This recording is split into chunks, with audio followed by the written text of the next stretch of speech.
Hello, everyone. As some of you may know, I host a podcast called the RambleCast that updates kind of regularly, maybe?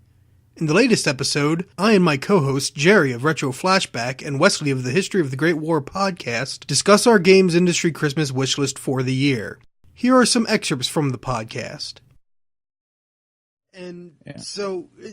This stuff doesn't belong in every one of their open world games, but they feel like there's a recipe for the biggest, best blockbuster. And I imagine Watch Dogs has something like it too. And it's just... Yes, it does. It's a damn shame because they've really cut their support of the Nintendo Wii U. And I guarantee you what's going to happen is they've finally got Watch Dogs on the Wii U. It's not going to sell well because everyone's already heard the big criticisms about it. And... dude, why would you buy Watch Dogs, which everyone says is okay, when there's Smash Brothers, a highly rated Bayonetta 2 coming out, and now a highly rated Captain Toad Treasure Tracker? Like, there's three games right there in the same season that Watch Dogs came out, and Ubisoft's probably going to be like, well, they don't want the hardcore games. There isn't a market for it. And just... Yeah, I've never understood. It's very weird because, like, okay, Ubisoft, they want to focus on open world games a lot. That, okay, sure, whatever. I don't necessarily have a problem with that, though. As Assassin's Creed Unity showed this year, trying to do a massive open world game on a yearly schedule is maybe a little hard to achieve, even when you have like 5,000 studios working on it.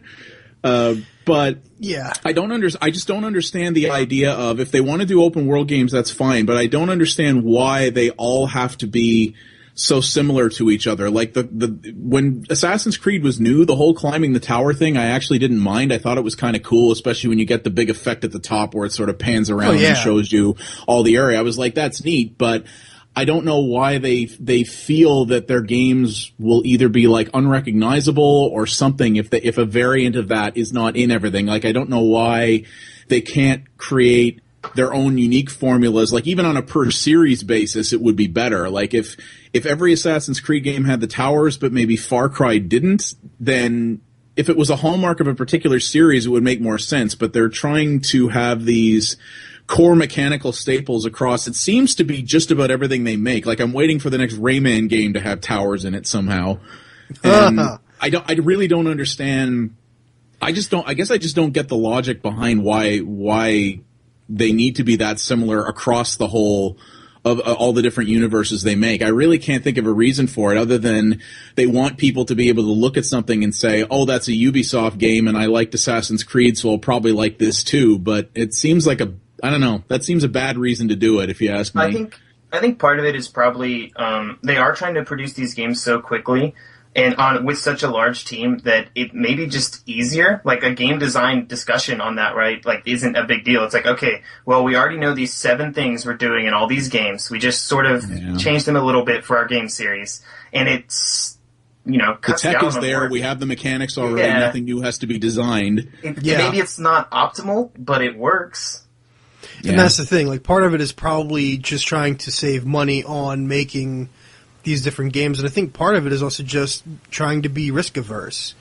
They knew it worked for Assassin's Creed. Assassin's Creed still sells enough copies. I mean, it's the same reason Activision keeps making Call of Duty games. I mean, why stop making something? Why get rid of the chicken that keeps hatching golden eggs or something, laying golden eggs? Or goose, I don't know. However that apparently there hasn't been an actual number, but apparently Assassin's Creed Unity is still selling reasonably well, despite the fact that it was a complete technical disaster and kind of still is.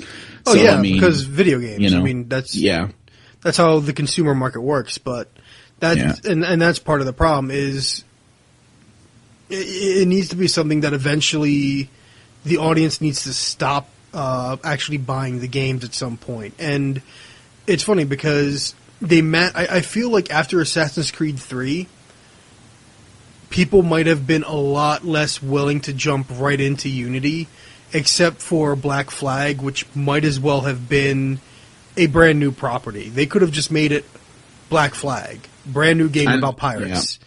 And I think if Unity had followed 3, I think the series would have been in a much more of a bad way. Like Black Flag really kind of reinvigorated. I know as someone who's played all that entire series, like Black Flag sort of reinvigorated me towards it.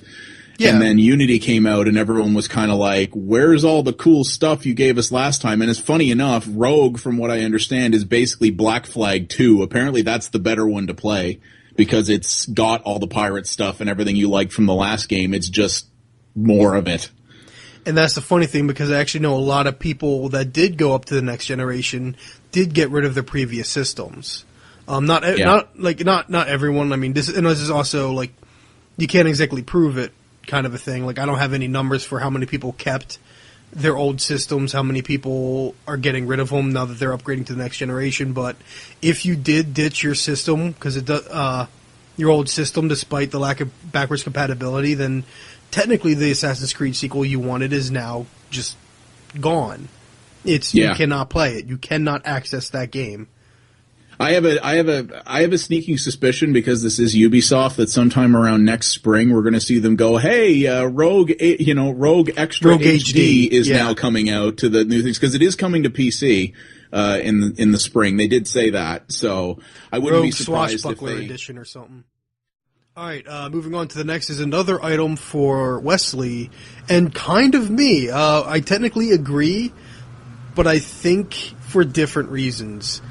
A game like Destiny, but not Destiny. Okay, so yes. Destiny is amazing. Destiny is awesome. Destiny is extremely ambitious as a project. Destiny sort of sucks.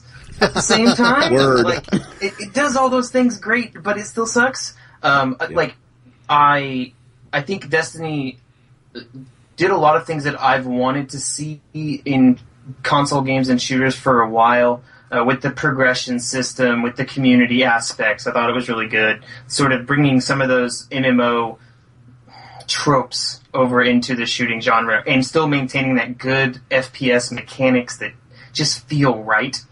But at the same time, like Bungie just made a lot of mistakes with simple things like the loot and the end game. I hate the 20 to 30 progression and how they did that. And then also, like, I'm not a huge fan of how they're handling DLC and stuff like that. Like, I really just think I loved the game and I loved sort of what they were going for. It's just I felt like they made too many mistakes. They didn't stick the landing. I guess they just did not stick it. And so when I look to the future, like there's games like The Division, which, I was really hopeful for coming out of E3, but then we've been talking about Ubisoft games, and I know I'm going to be turning on cell towers in The Division. I just know it. You're going to pull out some device, you're going to hook it up to the cell tower, and suddenly you're going to see more of the map. I would almost put money on that, actually. Yeah. So, God, I hope you're wrong, but you're probably not. Yeah. Oh, it's an open world game by Ubisoft. It's going to have all of that stuff. Mm-hmm. Probably. It's going to have all of it. I just hope that games moving forward learn some of the stuff from Destiny and they extract the good and leave behind the bad. Maybe Destiny will do it. Maybe Destiny 2 will be better. I feel very much like you do. Like, if there was an award this year for, like, most confounding game of the year, I think Destiny would probably be it, because I've been meaning to write a late review of that game for my blog for forever, because it's a game that, like you, there is so much about that game that really pissed me off, and yet I played a ton of it and did enjoy when I played it, and at the same time I was also like, but all of these things are terrible, and I can't remember the last time I had played something that had that kind of impact on me. It's very weird. See, that's the funny thing, is to me it's like, well, what matters to me most in this game? And for me, Destiny, all the stuff that pisses a lot of people off, I'm like, it could be better, but I'm still having fun shooting guys in the head.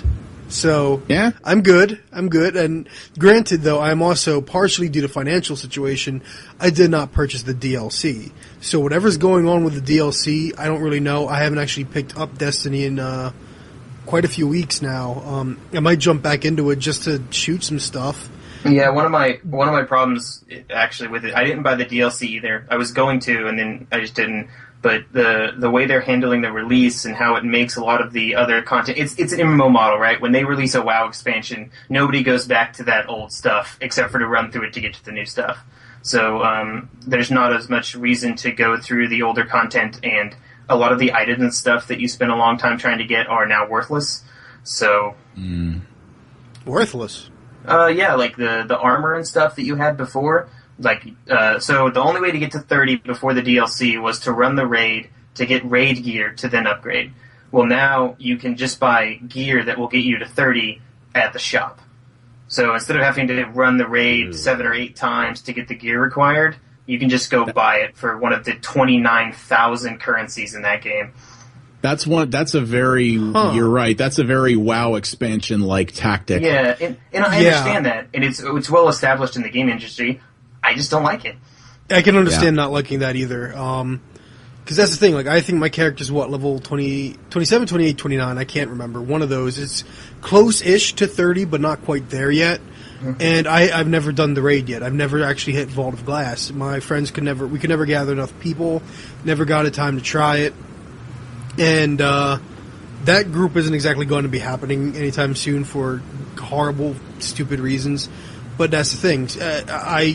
Even then, I still feel like I came back from Destiny satisfied, and I will still go back and play again.